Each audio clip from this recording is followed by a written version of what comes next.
All right, we are live. So welcome back to Dapp University. So we are on the final stretch for the Ethereum merge that is likely going to happen very soon. All right, we're going to talk about this video, actually talk about some updated timelines for when this could take place because we just passed the final successful execution of the Ethereum merge on the last beacon chain. And now we're on the home stretch where we're going to merge to Ethereum 2.0 proof of stake on the Ethereum mainnet that you know and use today, where Ethereum is going to become proof of stake. It's going to become deflationary, all that type of stuff. Okay, so this is really exciting. I'm going to tell you everything you need to know in this video. So if you're new around here, hey, I'm Gregory, and on this channel, I turn you into a blockchain master. So if that's something that you're interested in, then smash that like button down below for the YouTube algorithm and subscribe to this channel.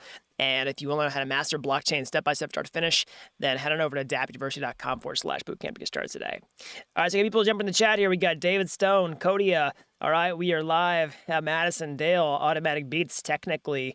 Jay Lee, Golan, Brent, Stoneboy, Justice. Welcome, welcome, welcome. All right, so let's jump into this. So the final test net for Ethereum just went through the dress rehearsal for the Ethereum merge. So Ethereum's third and final test net merge goes live on Goerli Test Network. Okay, we'll look at that here in a second.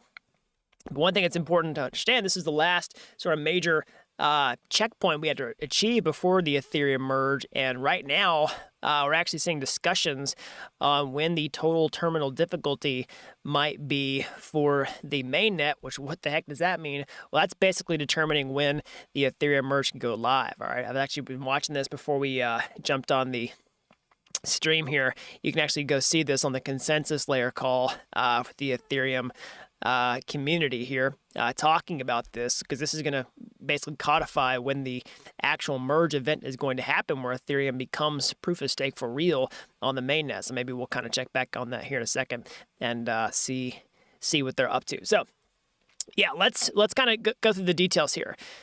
So excuse me. Yeah, Ethereum's third and final testnet merge goes live on Goerli. Okay. So it was the last of the 3 public test nets to run through the merge. Again, you probably understand what the merge is if you watch this video, but a quick recap, right? Ethereum is moving towards proof of stake, which basically is the new consensus mechanism for Ethereum. So right now it's proof of work. We're switching to proof of stake, and you'll be able. The miners are going to get replaced by validators. Okay. And basically, you'll be able to take Ether and run a validator and stake it to the network and earn passive income reward for doing that. Okay. And that's when ETH's going to become deflationary, because we're gonna reduce the block rewards like crazy. All right, and we're gonna actually burn more Ether than we're creating by the blockchain, assuming that the network activity is sustained or actually increases over time. Okay, so that's what the merge is. Okay, and we have to practice that through multiple test networks before we do it live for real on the mainnet. So we've done it on 2 test networks already before today, and we just went through the last one, the Goerli Test Network, and then the next step is to do this live on the Ethereum mainnet. Okay. So this is the Bellatrix upgrade, all right, which basically upgrades the beacon chain to get it ready for the merge. And that particular Bellatrix upgrade is slotted from each network. So we did it on 2 test networks, just on the Goerli, and now that we're talking about when they want to do it on the actual Ethereum mainnet, okay? And when that means that the actual merge could go live. And that's the topic of discussion here that's happening as we speak over here on the consensus layer call for Ethereum. Okay, so let's talk about how this is actually achieved, because this is going to determine, when we could actually see a date for the merge. So you have to understand that when you're talking about upgrades on a blockchain, how do you actually turn on an upgrade for blockchain, right? So basically, everybody who participates in running the network essentially runs a node, okay? They run client software on their computer that is one of those computers. What is a blockchain? It's a peer-to-peer network of nodes that all talk to one another, okay? And each node is a computer, essentially, that runs software, client software, that implements Ethereum on it, okay?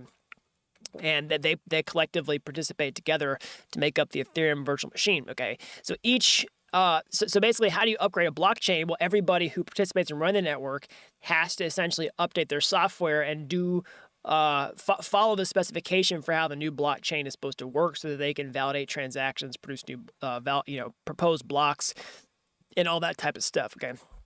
So when we're doing network upgrades like this, like how did it happen on the beacon chain, and how is it going to happen on the mainnet?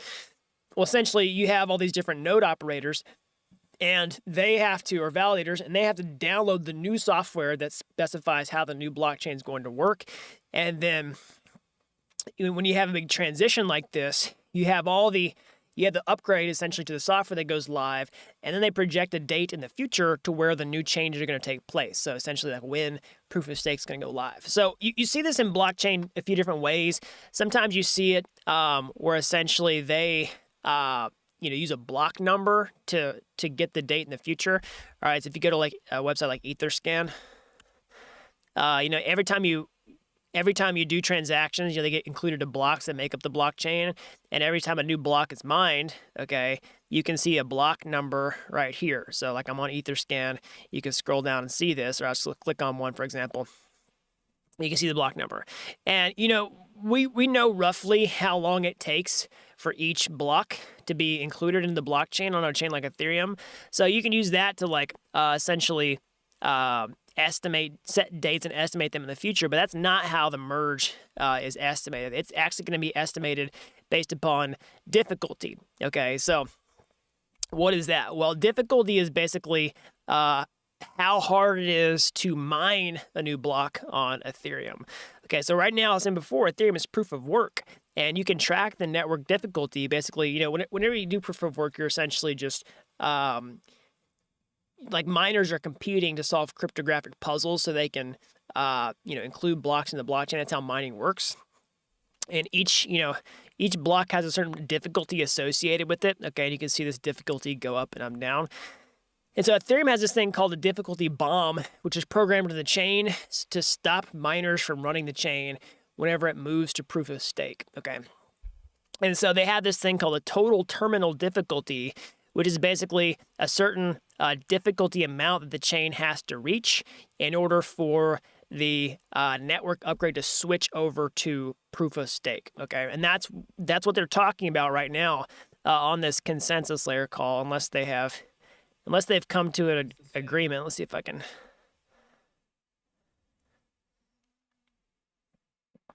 I don't see anything just yet. I've been kind of peeking in here. Like I said, I've been watching this consensus layer call. Let's see if they have made any announcements. I'm assuming that chat room would absolutely blow up if it had. But anyways, so the total terminal difficulty is basically how they determine when the merge is going to happen. So I'll put a link to this in the live chat replay here. I'll put it right here. All right. So basically, this is a document that was literally updated. They were talking about on this consensus layer call when they're discussing the merge total terminal difficulty. So basically, they're trying to find a total terminal difficulty value which will be hit after the Bellatrix mainnet upgrade, but before the end of September. Okay, if the hash rate drops significantly, we can make a call to override the terminal total difficulty after Bellatrix. So what does that mean? So basically, Bellatrix is the name of the upgrade that's been working its rounds through the test nets, and then it's been successful through all the test nets, and they're going to do this upgrade on the Ethereum mainnet. So when the mainnet gets the upgrade, it's not like it's just going to turn on proof of stake, right?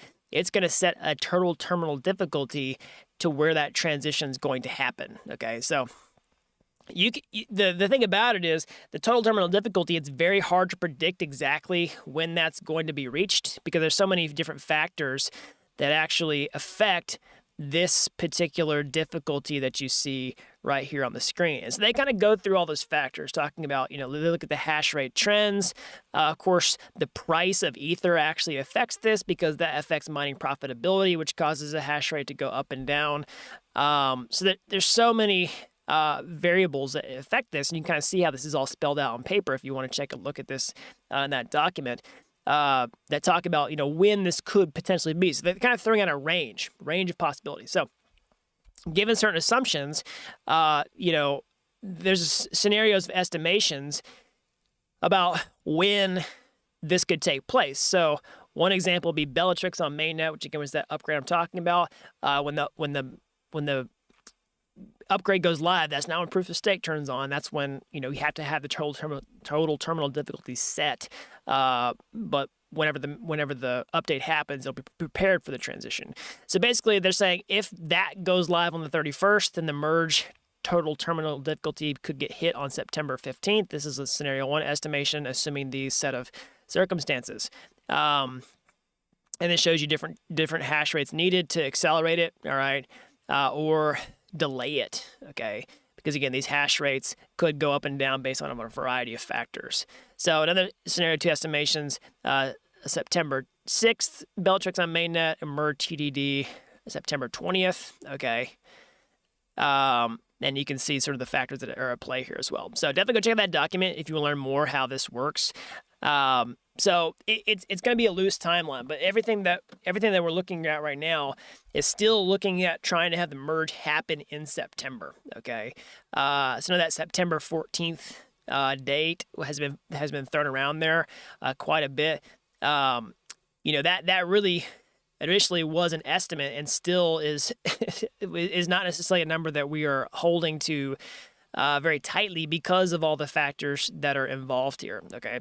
So, but based on everything that's in this document, that's still roughly pretty accurate, right? Assuming that we still have everything go smoothly with Goerli post merge, right? That there's no real delays based on that type of thing, or that there's no hiccups that are caused potentially by the mining community between now and then. Okay, there's still some things that could delay the party, so to speak, but assuming that there's no other showstoppers, very, very likely we could see this in September. Okay, so this is huge. This is the final step for the Ethereum merge.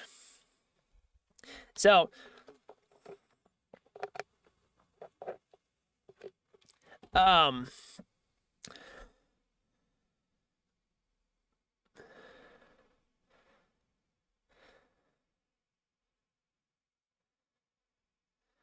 let's look at, of course, we're seeing some green on the ETH charts today. All right. We're seeing green across the entire entire crypto ecosystem. But we did see ETH break above $1,900. Okay. Of course, again, that's following the trend across the entire crypto space. But we see lots of people who are, betting on the ETH merge as a trade. Okay. And we could definitely see that continue to play out before the merge actually happens.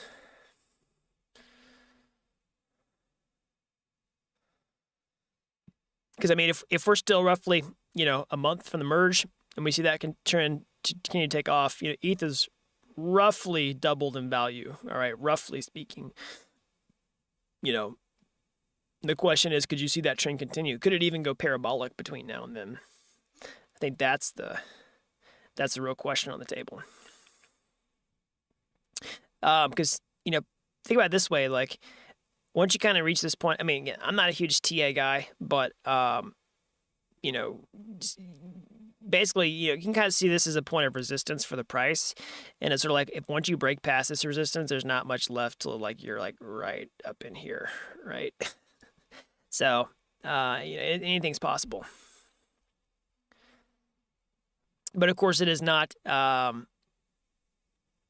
not factor in what's going on with the broader economy, the macro scene, what's going on in the equities markets. Okay, everybody's facing the same set of headwinds. Of course, there's the thought that peak inflation might be behind us. Okay, we'll have to see whether that actually comes true or not.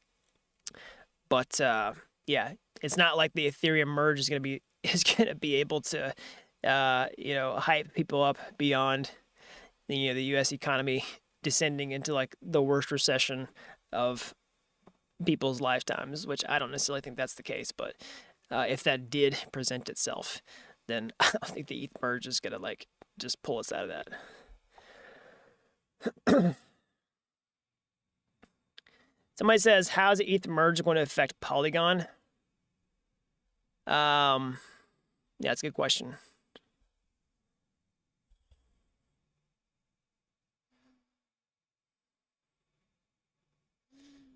So it says, don't kid yourself. The merge or sharding will actually fix Ethereum. Gas will always be a problem, and Ethereum POS will need layer 2s just to keep up. Well, layer 2s have always been the plan. Not always, but for a very long time have been the plan for Ethereum scaling. Okay. So yeah, that's, he's right. The ETH 2.0, or the merge, I should say, is not going to fix Ethereum's gas fee problem or its scalability problem. Now, sharding will improve scalability, but that's not going to happen right now, right? But that's what layer 2 scaling solutions are for. So that's where you have a second layer where you're doing a lot of activity, and then that activity gets settled back on the Ethereum main chain. Okay, and we're actually seeing some pretty significant things happen on Ethereum layer 2s, like Optimism and Arbitrum. Okay, particularly we've seen a big run up in activity in Optimism. Also, the token price has done quite well in the past run up as well. Arbitrum Nova. Okay, we've seen Reddit officially launching their community points on Arbitrum Nova. Okay. So there's lots of developments on layer 2s, and they are getting better by the day, week, month.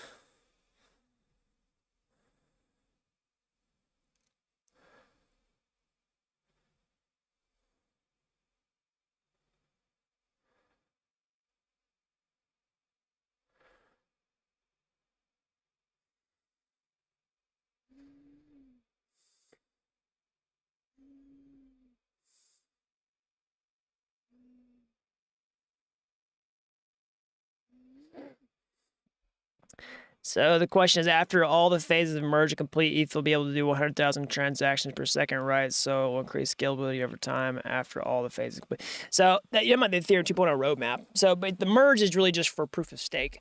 We're really talking about the Ethereum roadmap. So, the Ethereum roadmap is got several phases on it. That's the thing y'all have to understand is, people have heard, they might have heard Ethereum 2.0. That term is kind of getting phased out of the lingo, but basically it's really just the phases of Ethereum. So Ethereum, as you have use it now, is not the final form, and even after the merge, it's not going to be the final form. It's on a multi-phase roadmap to becoming complete, because Ethereum's initial vision was to be a proof of stake blockchain that had all this scalability, but knew that wasn't going to be able to do that right out the gate. All right, proof of stake is way more complex than proof of work in terms of consensus execution.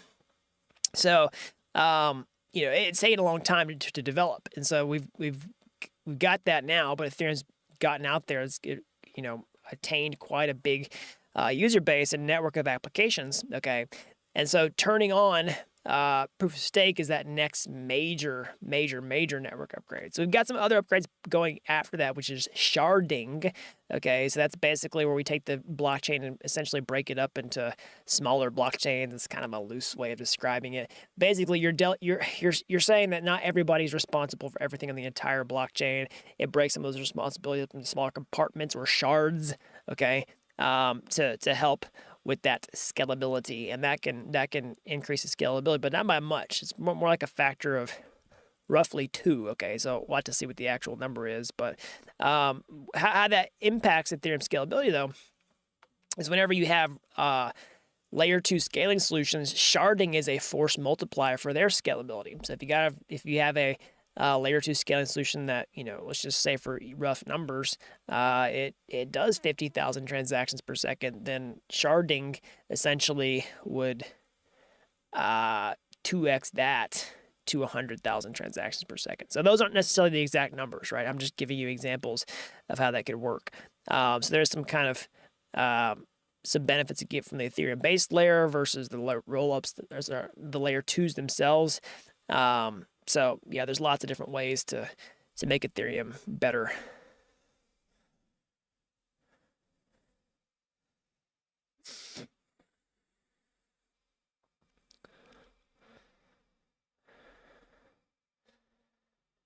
So it says, can you please tell me, is it worth starting learning blockchain in 2022 for the long term? Absolutely, it is worth it.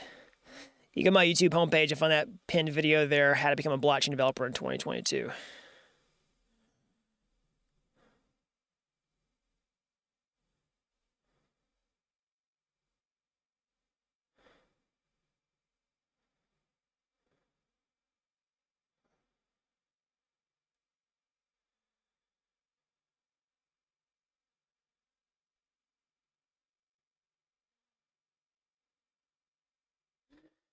Somebody says, when is Arbitrum 1 going to drop a coin? We'll see. So, I mean, I don't have any insider information on this. I'm not, I'm not officially saying that Arbitrum is going to have a token, but I think it's pretty. I don't think it's a stretch to assume that that's going to happen, especially when you're talking about Optimism having a token and Layer 2s probably needing some kind of incentive mechanism long term, right, from a user perspective to actually participate and a community's perspective. So I think it's a matter of when, not if, we get an Arbitrum token, okay? But I don't exactly know when that would be.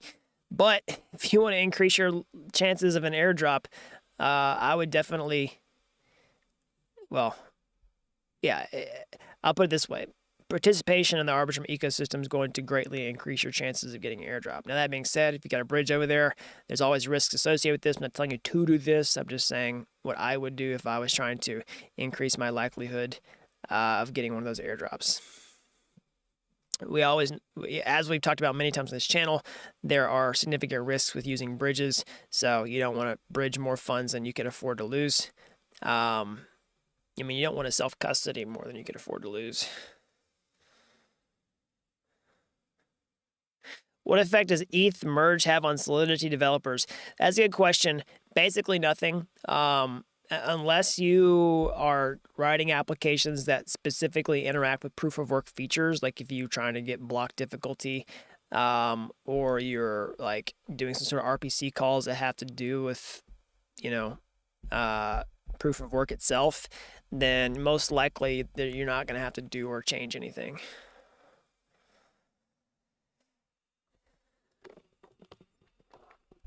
So thoughts on application-specific ZKL2s versus general ZKL2s? I mean, I'm much more excited about general-purpose ZKL2s. So let me just pull up my screen here. So basically, we're talking about application-specific, which would be an example of like DYDX. So this is a ZK rollup, but really it's just built for DYDX to just, like, basically this rollup is just to use one app versus, something like ZK Sync, all right, being a general purpose. So why am I more excited about, general purpose? Well, it's an open platform, right? Developers can just build on it, and you can have a network of applications. Like the network effect of the ecosystem itself is what makes it valuable, in my opinion. So it can talk to other applications, and it's open platform. People can build whatever they want to on it. And so for that reason, I'm more excited about that. Now, I don't have anything against application-specific layer 2s, right? I just think that there's more potential with open platforms.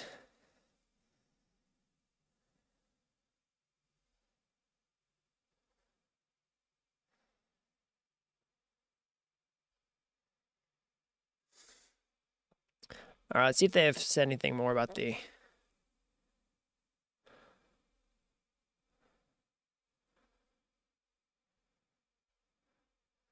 think they're wrapping up the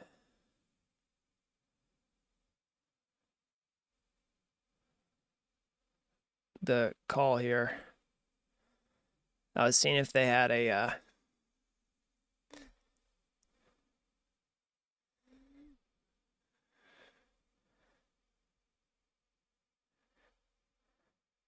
I didn't see anything yet.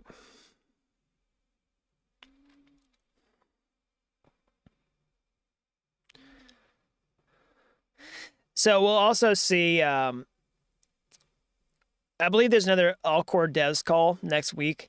So if we didn't get an official answer out of the consensus layer call today, we might get something out of the all-core devs call next week.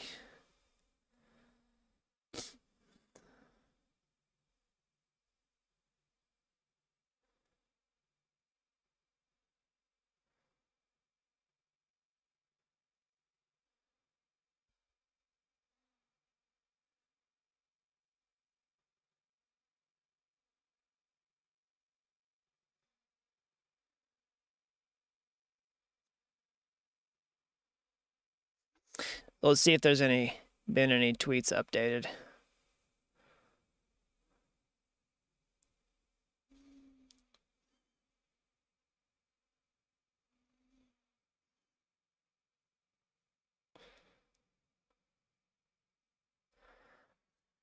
Okay, so it looks like we do have a total terminal difficulty set. Okay, so this is all right. So it's a good thing that you have stuck around to the end of the stream, because it looks like we do have an official tweet from Tim Bako. So I wasn't able to get this because I think it happened literally like we're on our live stream.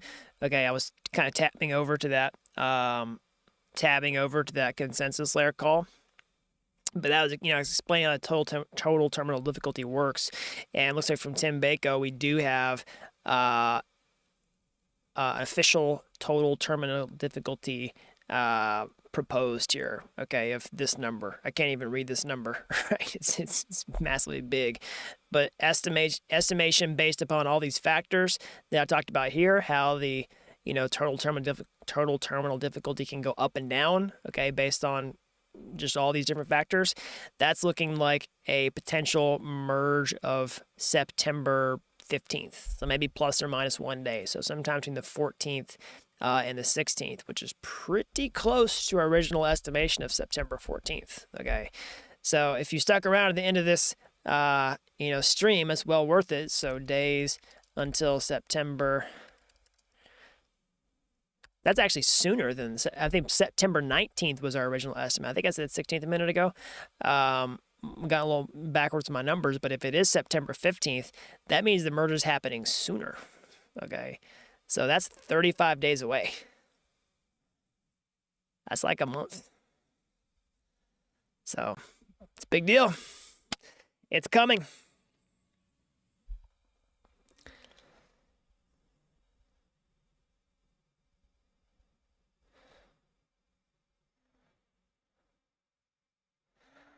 So that's it, everybody. You heard it here. We have a tentative date for the merge set. Total terminal difficulty of 5875000000. I can't even count on how many zeros it is.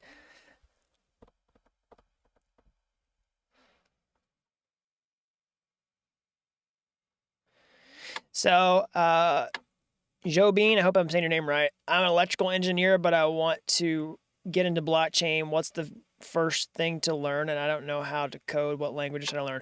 So you can definitely go to my YouTube homepage, find the pinned video there. It's called How to Become a Blockchain Developer in 2022. Click on that. It's going to tell you everything you need to know start to finish.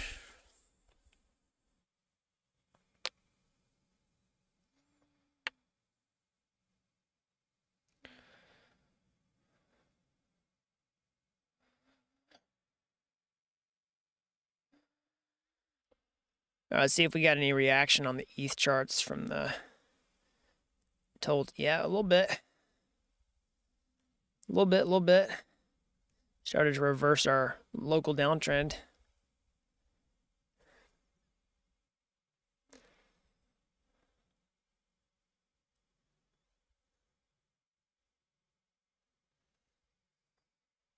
All right, everybody. That's all I got for today. As always, smash that like button down below for the YouTube algorithm. Subscribe to this channel if you haven't already. That really helps these videos out so that more people can learn about blockchain. And if you're as fascinated with this technology as I am, you want to get your hands dirty, how can you get started today? You can go to my YouTube homepage. You can find those free courses there. They're like Udemy courses, but they're totally free. And if you like those and you want to take the next step, or hey, maybe you want to take a master's shortcut entirely, I can show you a master blockchain step-by-step start to finish over at dappuniversity.com/bootcamp. You guys be an expert to get started today. I've helped people with zero coding experience become real-world blockchain developers in a matter of months. So that's all I've got. Until next time, thanks for watching.